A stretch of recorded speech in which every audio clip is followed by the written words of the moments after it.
होता का, UPSCची प्रिपरेशन करत होता का, किंवा त्याच्या बिफोर आपण काही एंट्रन्स वगैरे दिल्या होत्यात का? त्याच्याबद्दल आपण काय सांगू शकाल?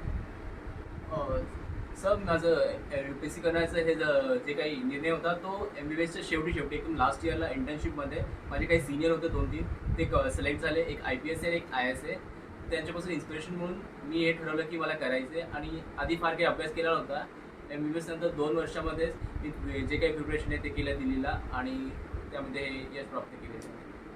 या 2 वर्षामध्ये म्हणजे जसं UPSCचं अगदी विद्यार्थ्यांकडे आपण बघत असताना अगदी 4-5 वर्ष 10 वर्ष विद्यार्थी प्रिपरेशन करतात आणि तुम्ही 2 वर्षामध्ये प्रिपरेशन केली, तर याचा डिफरन्स आपण कशा पद्धतीनं अभ्यासाचं सांगू शकतो?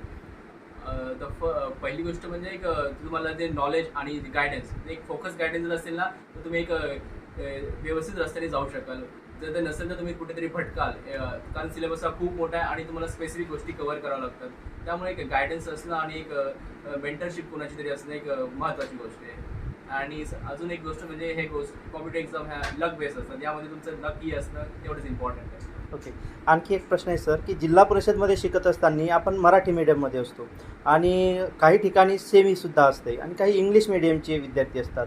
तर मराठी मीडियमच्या विद्यार्थ्यांमध्ये एक प्रकारचा गलगंड असतो त्यांच्यामध्ये निर्माण होतो, किंवा कशा पद्धतीनं आपण त्या परीक्षेपर्यंत जाऊ शकतो की नाही जाऊ शकत. कारण सेमी असेल किंवा इंग्लिश मीडियम असेल तर हे विद्यार्थी सहजपणे जाऊ शकतात असं त्यांचं एक मत असतं. तर आपण त्याबद्दल मराठी मीडियमच्या विद्यार्थ्यांसाठी आपण काय संदेश देऊ शकतो? इव्हन माझंही शिक्षण 8वीपर्यंत मराठी मीडियम झालं एक साधारणच्या शाळेमध्ये. तर गोष्ट अशी की नक्कीच जे मुलं एक CBSE पॅटर्न इंग्लिश स्कूलमध्ये त्यांना एक ॲडव्हान्टेज, एक कॉम्पिटेटिव्ह एज राहतेच. बट आपण जर एक्स्ट्रा प्रयत्न घेतले, एफर्ट्स घेतले तर नक्कीच आपण त्यांच्या तुलनेमध्ये येऊ शकतो. त्यासाठी आपण एक्स्ट्रा सराव करण्याची गरज आहे असं मला वाटतं. शेवटचा प्रश्न आहे सर, की आपण आपल्या जे काही जालना जिल्ह्यातील विद्यार्थी आहेत यांच्यासाठी अभ्यास कशा पद्धतीने करायचा आहे, त्यासाठी आपला काय संदेश असायला पाहिजे? जर तुम्हाला करायचं असेल तर ग्रॅज्युएशनच्या इयरमध्ये सेकंड इयर, थर्ड इयरला तुम्ही स्टार्ट करा, जेणेकरून तुमचा फर्स्ट या सेकंड अटेम्प्टमध्येच लागून जाईल. आणि मोरेवर तुमचं जे बॅकग्राऊंड आहे असं निवडा की जेणेकरून तुम्हाला अनएम्प्लॉईड राहण्याची वेळ येणार नाही. कारण सिलेक्शन रेशो इज खूप कमी आहे. तर त्यामुळे तुम्हाला एक प्लॅन बी म्हणून सेकंड हँडमध्ये एक काहीतरी जॉब किंवा एक सेटअप पाहिजे. ते करत करत तुम्ही एक्झाम पण देऊ शकता. धन्यवाद सर, आपण दिलेल्या माहितीबद्दल.